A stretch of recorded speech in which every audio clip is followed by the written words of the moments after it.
Now our next transformer connection will come from section 3-7, which will be unit, in other words, it would be block 7, unit 6F, transformer connection, delta-wye. Okay, we'll be working with a different high side connection now. Okay, you can see I've got transformer 30A. And we've got a system voltage of 7200, 3-phase, 3-wire. Now remember, this is the distribution system. This is the feeder that we're working with. So that means 3-wire. That means this is a delta system. So we want to connect up this, or draw our high side feeder diagram, delta. Now we've got a voltage, a scale of 1/8 inch equal to 450 volts. If I take 450 into 7200, which is now, we've got a delta diagram, our phase to phase now is our system voltage. So each vector now will be rated the same as our system voltage. So if I divide 450 into 7200, it'll go in there 16 times, which is 2 inches. So all I have to do is I can pick any position I want. Now 2 inches, you see, would be between two of these X's all the way around. So I can pick out a diagram really wherever I want. It isn't going to be centered if I do it this way, but that's all right. We will draw a delta diagram, and I'll just pick this side right over here. We want to draw this delta diagram, something like this. This is the first delta high side now we're drawing. Now this is the system that's feeding us. Now what we want to do is put our phases on there. Remember, clockwise direction, use uppercase letters. We'll go A, B, C. And if we label this, you see, between phases now, we would have 7200 volts. Now, unless told otherwise, we won't ground it. If it indicates that it's grounded, there may be one of these corners that would be grounded. And it doesn't say as such, so we'll just leave it off. Okay, now, between phases then, we have 7200 for step number 2. 7200 all the way around. And we don't have any ground on our system now. So that means we draw a line through indicating no reference to. If we had one of these grounded, which it could be, then we could go through and then we would have 7200, 7200. And if C happened to be the one grounded, now it could be any one of the three, then we would put 0. But in this case, no grounds, no reference to, just draw a line through them. From this, let's go to step number 3. Okay, now we want to indicate the voltages available between our phases. From A to B, we have 7200 volt. From B to C, 7200. We have 7200 all the way around. Now let's go to step number 4. Okay, step number 4, we wanted to label the bushings, identify the terminals. And I hope you don't think all of your connections are going to be additive transformers, but that's the way it's working so far. Some of them you want to watch carefully. Some of them you may have a coil voltage above 9,000, or maybe a transformer rated above 200 kVA, and that'll make it subtractive. Then you would have to reverse your bushings you see on the low side. But now we're under both of those parameters, so we know we have an additive transformer. We'll have H1, H2. And of course on the high side, they're always the same. You may have some ratings are going to be such that maybe you won't have an H2, it'll be grounded to the inside. But so far we've had those. Okay, now additive transformer, X1, X2, and X3. Now let's go to step number 5. Now with step number 5, we want to know what the primary coil voltage is. According to this rating, there again, we've got a transformer good for a Y or delta. And we know that if we had a 7200 volt system, we would connect delta. If we have a 12470 system, we'll connect Y. Well, now we have a 7200 volt system, so we know that we're going to connect delta on the high side. Okay, that also means that we would have a coil voltage of 7200 volt. Okay, now if we'll look up here, you'll see that we want on the low side 12208, and that would be a Y system, and we want an alternate displacement.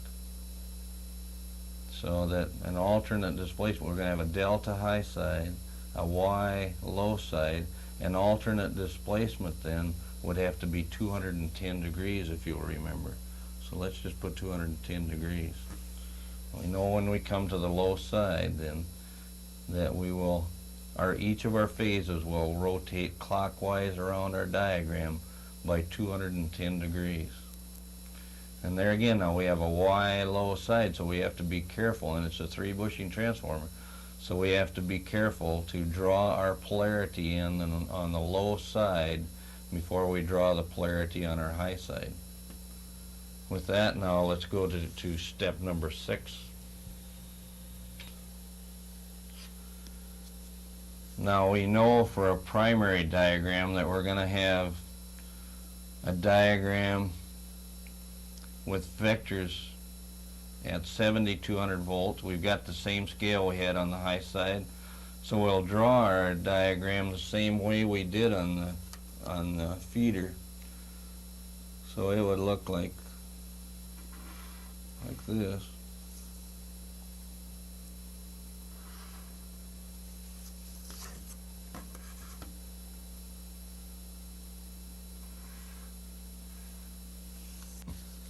Okay, now we can identify our phases, A, B, and C. Now, when we have a delta high side, there's another area here where we have to be careful. With a delta high side and a Y low side, I can't put the polarity in. And if I can't put the polarity in the high side, I can't draw my transformer numbers either. Because on the high side, what I want to do is I want to run my transformer numbers the same way I do my polarity. And if I do that, my nearby terminals on the high side will tie together. And that's the way we want it on the high side. We want to try and make it apply to on the job. In other words, normally we want to tie the nearby terminals together. And that's so that we can run them up through a fuse onto an arrestor and onto the line. So now we have to go back to our diagram. We have to go to our secondary diagram now and draw that before we can do any more labeling on the primary diagram. Now we're going to jump over 7 because we can't make that connection, so what we're going to do is make up our internal connections. Now we know that we have a Y low side. We know that we have 3 bushings, and when we have 3 bushings and we want to parallel internal connect that, we want to use X1 and X2 for the reasons that I just stated. So now we want to connect A and C to X2 and B and D to X1. Now we'll get only 120 volt out of that transformer. Let's throw grounds on again. I guess it isn't that important right here, but we want to make sure on our tubs that we always ground that terminal. Okay, with this now we can go to our secondary diagram and draw that. Now we know when we get over there we're going to have a displacement of 210 degrees for each phase. So when we go to that, we'll rotate each of our phases to the clockwise direction 210 degrees.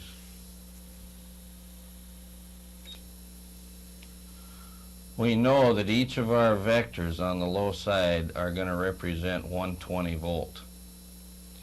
And we've got a scale 1/8 inch is equal to 10 volts. So I'll take 10 into 120. I'll have 12/8 or an 1.5 vector.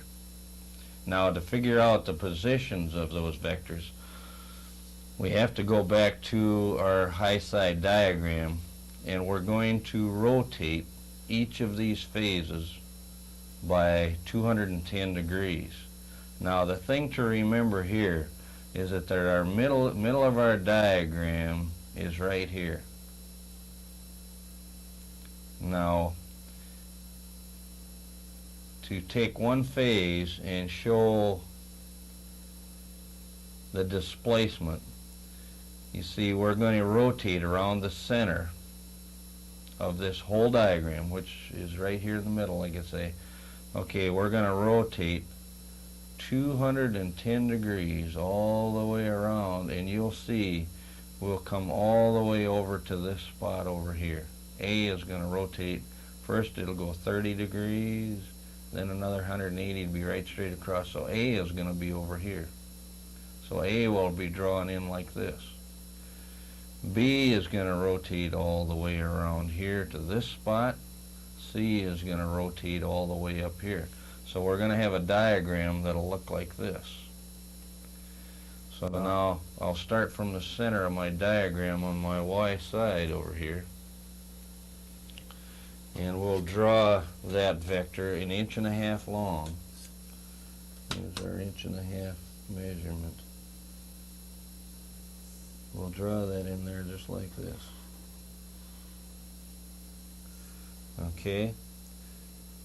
Our other phases will look like this.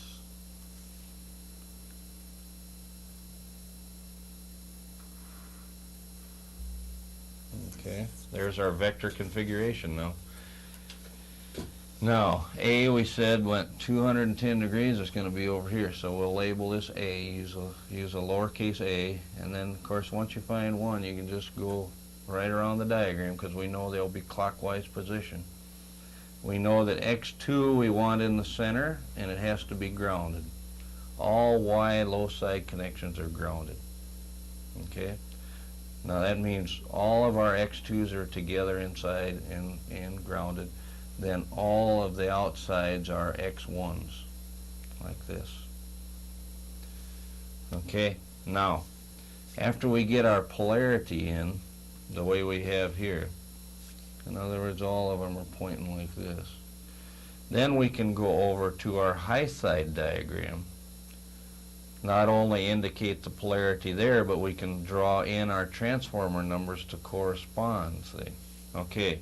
Now, we know that this particular vector, and it's going in the westerly direction.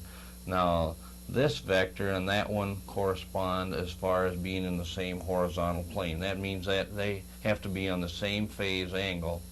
And then, of course, that would mean they are the same transformer. In other words, this would be the high side of the transformer, and that would be the low side. And graphically, you see this represents 7200 volt, and this represents 120 volt. Okay, now let's call that transformer 1 as such. We have to have this vector going west to correspond with the low side. That means H1 would be on the right, H2 would be on the left. Now we know the polarity all the way around. We can go H1, H2 all the way around.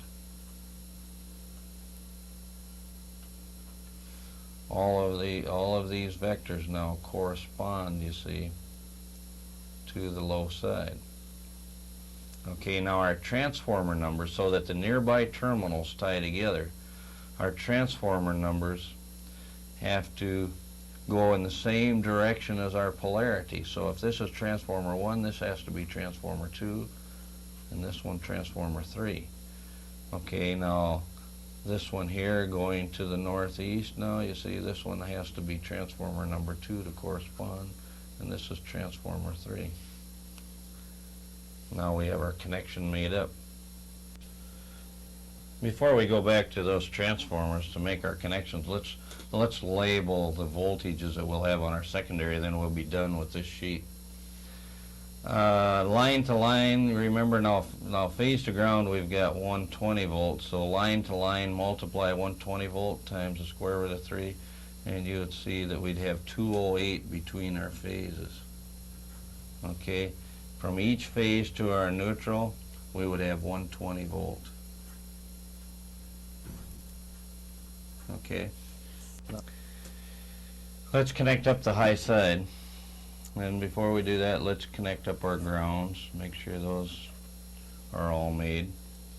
On the high side now, I know I've explained to you that you should run your connections up.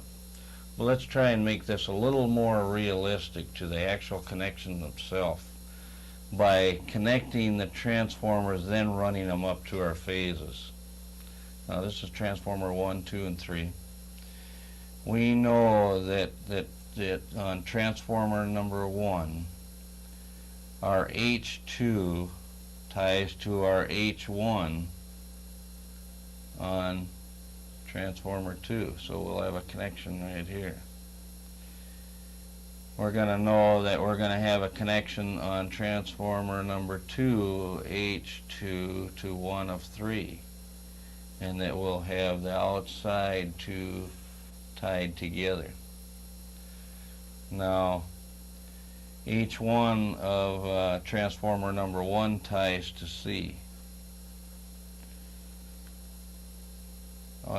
Transformer number 2, our H1, ties to A, and our other one's going to tie to B. Then we have our high side made up. Okay, on the low side now, follow along in your diagram, all of the X2s tie to ground as such. Our X1 on transformer number 1 goes to A. Transformer 2, X1 goes to B. And transformer number 3 goes to C. Now we have our connection made up.